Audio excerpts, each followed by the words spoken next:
Hi guys, எல்லாருக்கும் வணக்கம் and welcome to my channel.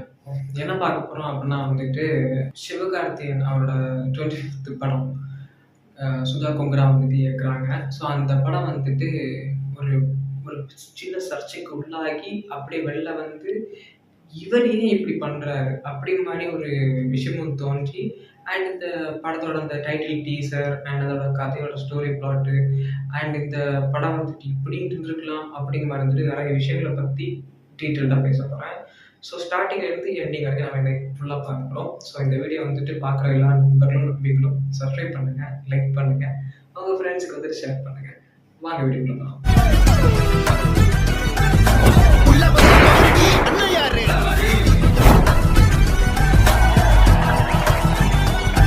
Sudha கொங்கராவோட படத்தில் வந்துட்டு நம்ம எஸ்கே சார் நடிக்க போகிறாருன்னு ஒரு அனௌன்ஸ்மெண்ட் வந்துச்சு.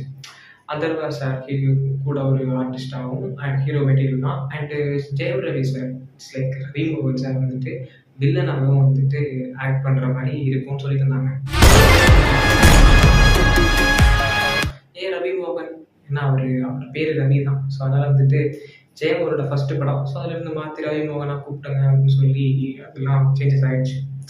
இப்போ மேட்ரு என்ன அப்படின்னா வந்துட்டு இவங்க எல்லாம் அனௌன்ஸ்மெண்ட் வந்துருச்சு. சரி, அப்படியே போயிட்டு இருக்கும்போது 25th படத்தோட டைட்டில் வந்துட்டு வரப்போகுதுன்னு சொல்லியிருந்தாங்க. அப்போ அந்த டைட்டில் வரப்போகுது சொல்லிட்டு இருக்கிற அந்த டைமில் வந்துட்டு நிறைய ரூமர்ஸ் வந்துச்சு. என்ன அப்படின்னா வந்துட்டு பராசக்தி அப்படிங்கிறது தான் இந்த படத்தோட பேர் அப்படின்னு.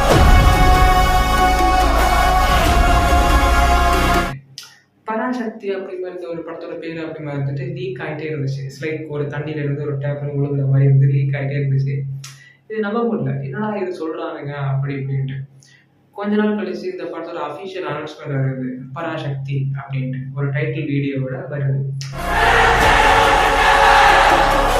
பராசக்தின்னு வந்து ஒரு நாள் கழியுது. உடனே வந்துட்டு நம்ம தலைவர் இருக்கார்ல, யாரு, விஜய் ஆண்டனி சார் வந்துட்டு அவரோட எக்ஸ் தளத்தில் வந்துட்டு ஒரு ஃபோட்டோ பதிவிடுறாரு. ஸ்பீச் ஒரு லெட்டர் அதாவது பதிவிடுறாரு.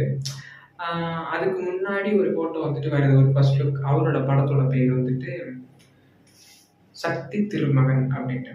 ஏன்னா சக்தி திருமகனுக்கும் இந்த படத்துக்கும் என்ன சம்மந்தம் அப்படின்னா வந்து தமிழ்ல அப்படி கிடையாது, தெலுங்குல வந்துட்டு இந்த படத்தோட பேரு பராசக்தி தெலுங்குல இருக்கும். அங்க வந்துட்டு விஜய் ஆண்டனி சாரோட படத்துல தெலுங்குல வந்துட்டு பராசக்தி தான் படத்தோட பேரு. இங்க தமிழ்ல சக்தி திருமகன்னா தெலுங்குல பராசக்தி. என்னடா இது, எஸ்கே சாருக்கு 2025 வந்த சோதனை அப்படின்னு நான் வந்து பார்த்துட்டு இருக்கேன்.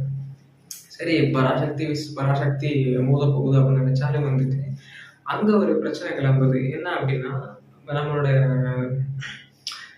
விஜய் ஆண்டனி சார் வந்துட்டு ஒரு லெட்டரை வந்துட்டு போடுறாரு எக்ஸ் தளத்தில். அது வந்துட்டு இந்த பேரை நாங்கள் ஆல்ரெடி ரிஜிஸ்டர் பண்ணிட்டோம், ஸோ நீங்கள் தான் வந்துட்டு எங்களை கேட்காம போட்டீங்க அப்படின்ட்டு. பட் அவங்களோட சைடில் இஸ்மீட் வந்துட்டு நம்ம எஸ்கே சாரோட சைடில் வந்துட்டு இந்த பராசக்தி இருக்குல்ல, இந்த பராசக்தியை வந்துட்டு சிவாஜி கணேசன் நடிச்சிருக்காரு. இந்த பேரை அவங்க ஏவிஎம் கிட்ட தான் இந்த பேரோட அஃபிஷியல் ரைட்ஸ் இருந்திருக்கு. அவங்க வந்துட்டு இங்கே போய் கேட்டோன்னே அவங்க கொடுத்துருக்காங்க. பட் இவங்க எங்கே இருந்து இதை ரிஜிஸ்டர் பண்ணாங்க அப்படின்னு கேட்டிங்கன்னா, இவங்க அங்கேருந்து ரிஜிஸ்டர் பண்ணாங்களே, இது ஆல்ரெடி இவங்க ரிஜிஸ்டர் பண்ணி வச்சுருந்தாங்கன்னு நமக்கு தெரிய மாட்டேங்குது. அண்டு அவங்க சைடில் ஓகேவா இருந்தாலுமே வந்துட்டு இப்போ ஒரு முடிவுக்கு வந்திருக்காங்க. என்ன அப்படின்னா, இவங்க வந்துட்டு இட்ஸ் மீன்ஸ் விஜய் ஆண்டனியோட அந்த ப்ரொடியூசர்ஸ் அண்ட் வந்துட்டு எஸ்கே சாரோட ப்ரொடியூசர்ஸ் எல்லாமே 2 பேர் சேர்ந்து இதுக்கு ஒரு தீர்வு காண்டிருக்காங்க. சுமூகமாக போயிடலாம் அப்படி மாதிரி வந்துட்டு தெலுங்குல இப்போ வேற ஒரு பேர் வச்சிருக்காங்க. தெலுங்குல வந்துட்டு விஜய் ஆண்டனி சாரோட படத்துக்கு வந்துட்டு பராசக்தி அப்படிங்கிற படத்துக்கு வந்துட்டு வேற பேர் வச்சிருக்காங்க. ஸோ அது என்னன்னு இப்போ கூடி சீக்கிரம் ரிலீஸ் ஆகிடும். ஒன்று தேவை, பெருஞ்சாலை ஒன்று தேவை. அதுக்கப்புறம் வந்துட்டு இந்த ஒரு பிரச்சனை எண்டிங்ல வந்ததும் இன்னொரு அன்எக்ஸ்பெக்டடான ஒரு விஷயம் என்ன அப்படின்னா வந்துட்டு இந்த பராசக்தி அப்படிங்கிற இந்த படத்தோட டைட்டில் டீசர் ரிலீஸ் ஆன உடனே அதுல இருந்து ஒரு கதை. என்ன கதை அப்படின்னா, இது வந்து எனக்கு ஒரு அன்எக்ஸ்பெக்டடான ஒரு விஷயம். உண்மையில சொல்றேன், இது எனக்கு ஒரு அன்எக்ஸ்பெக்டடான ஒரு விஷயம். பராசக்திக்கும் உனக்கும் என்ன அன்எக்ஸ்பெக்டட் அப்படின்னு கேட்டீங்கன்னா வந்துட்டு இந்த படத்தோட ஒரு கதை அப்படின்னு சொல்லி ஒரு ஸ்டோரி லீக் ஆச்சு இல்லை. ஸோ அந்த ஸ்டோரி வந்து ஒரு ட்ரூ ஸ்டோரி. அது என்ன அப்படின்னா வந்துட்டு சிதம்பரம் அண்ணாமலை யூனிவர்சிட்டி வந்துட்டு 1956 ஹிந்தி எதிர்ப்பு, ஓகே, ஹிந்தி எதிர்ப்பில் வந்துட்டு ஹிந்தி அந்த மொழி எதிர்ப்பில் வந்துட்டு ஒரு காலேஜ், இன்னொரு காலேஜ், இன்னொரு காலேஜ் அப்படின்னு இந்த 2, 3 காலேஜ் சேர்ந்து அதை எதிர்த்து போராடியிருக்காங்க. போராடினதுல வந்து என்ன ஆச்சுன்னா, ஒருத்தர் சுடப்பட்டு இறந்திருக்காரு. அங்க ஒரு போலீஸ் எல்லாமே சேர்ந்து அடிச்சிருக்காங்க. அங்க வந்துட்டு என்ன ஆச்சு அப்டின்னா, ஒருத்தர துப்பாக்கி சூடு நடத்தும்போது சில பேருக்கு படுகாயங்கள் அடைஞ்சிருக்காங்க. ஒரு 1000 பேர்கிட்ட. ஒருத்தர் வந்துட்டு இறந்துட்டாரு. அவருக்கு தான் டெடிகேட் பண்ற மாரி தான் இந்த படத்த எடுக்கிற மாரி, அந்த ஒரு இடத்துல வந்து நம்ம தலைவர் எஸ்கே நடிக்கிற மாரி தான் சொல்றாங்க. பட் ட்ரூவான, உண்மையான அந்த கதை கரு என்னன்னு நமக்கு இன்னைக்கு வரைக்கும் தெரிய மாட்டேங்குது. பட் ஆனா வந்துட்டு, இந்த டைட்டில் டீசர பார்க்கும்போது அப்டியே தோணுது. சரி இதுல ஏதோ அன்எக்ஸ்பெக்டட் சொன்னியே. அது என்ன அப்படின்னு கேட்டீங்கன்னா வந்துட்டு, இந்த சிதம்பரம் அண்ணாமலை யூனிவர்சிட்டி இருக்குல்ல, ஸோ அங்க தான் நான் படிச்சேன். இத உனக்கு சத்தியம் பண்ணி வேற சொல்லுமாயா? நம்புனா நம்ம மாதிரி போயா.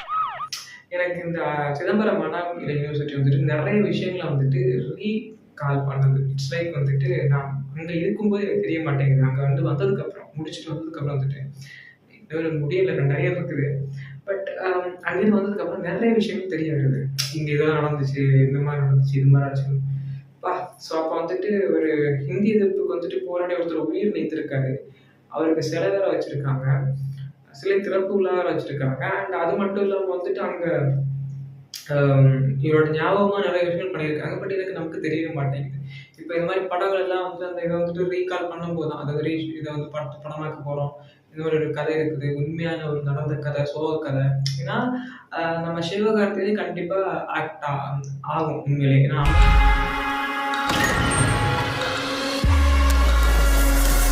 அமரன் படம் வந்துட்டு மேஜர் முகுந்த் ஒரு ரியல் லைஃப் ஸ்டோரி. எந்த அளவுக்கு அவர் மெனக்கட்டிருக்காரோ, அந்த அளவுக்கு அந்த படம் அவ்வளோ சக்சஸ் குடுத்தது.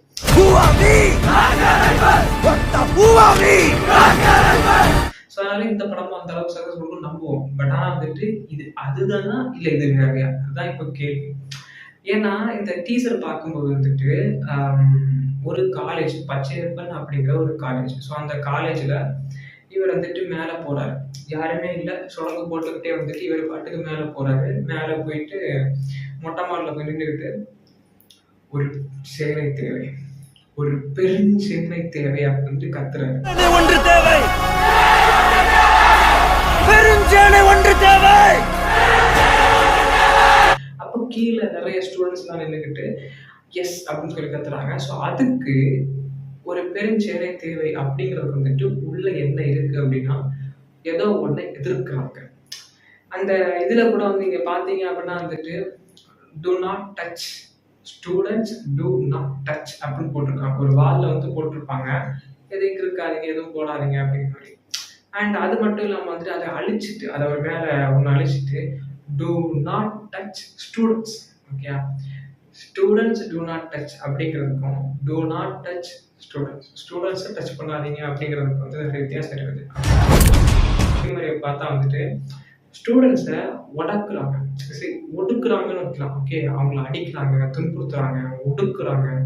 இந்த மாரி ஏகப்பட்ட விஷயம் நடக்கும்போது வந்துட்டு அங்க ஒரு தலைவரா நம்மளுடைய எஸ்கே மேல வராரு.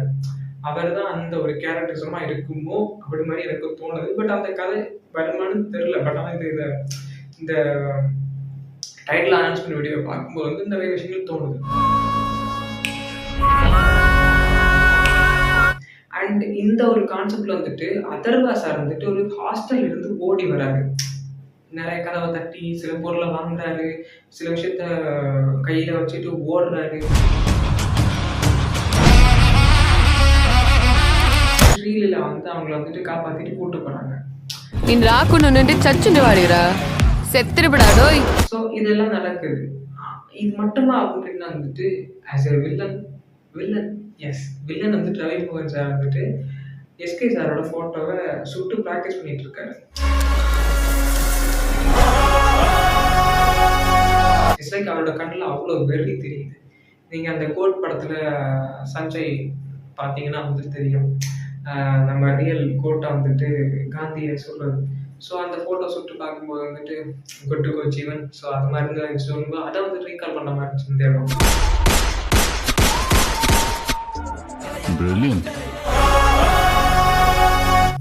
ஒரு வில்லன் வந்துட்டு சைடு எப்படி இருக்கணுமோ அதை வந்துட்டு பயங்கரமா பேஸ் பண்ணியிருக்காங்க. ஸோ இவர் வந்துட்டு ஒரு காலேஜ் ப்ரொஃபஸரா இருக்கலாம், இல்லை ஒரு அரசியல்வாதியா இருக்கலாம், இல்லை வந்துட்டு ஒரு ஒரு அந்த அந்த ஒரு ஹிந்திக்கே வந்துட்டு தலைவராக இருக்கலாம், இல்லை வந்துட்டு வேற ஏதாவது விஷயத்து தலைவராக இருக்கலாம். அப்போ அதை எதிர்க்கும் போது வந்துட்டு அதை சில தலைகள்லாம் அடிபடல. ஸோ அந்த அடிபடுற தலையில் வந்து இவர் ஒருத்தராக இருக்கலாம், இல்லை இவர் தான் மெயினாக இருக்கலாம். அப்போ இவர் வந்துட்டு இவரை போடுறத ட்ரை பண்ணுறாரு. ட்ரை பண்ணும்போது நல்ல விஷயம் நடக்குது அப்படி மாதிரி இருக்குது. அண்ட் அமரன் படம் பார்த்தீங்கன்னா வந்துட்டு கிளைமேக்ஸ் இறந்துருவாரா எஸ்கே சார், அது ரியல் லைஃப் ஸ்டோரி, கிளைமேக்ஸ் இறந்துருவாரு. அதே மாதிரி தான் இந்த படமும் வந்துட்டு அந்த ஹிந்தி எதிர்ப்பு அதை பற்றி தான் எடுக்கிறாங்க அப்படின்னா வந்துட்டு கண்டிப்பாக அந்த இதில் வந்துட்டு அவர் இறந்துட்டாரு. ஸோ அவர் அதுலேருந்து ஒரு எழுச்சி ஆரம்பிச்சு தான் அதை வந்து நிறுத்திட்டாங்கன்னு நினைக்கிறேன்.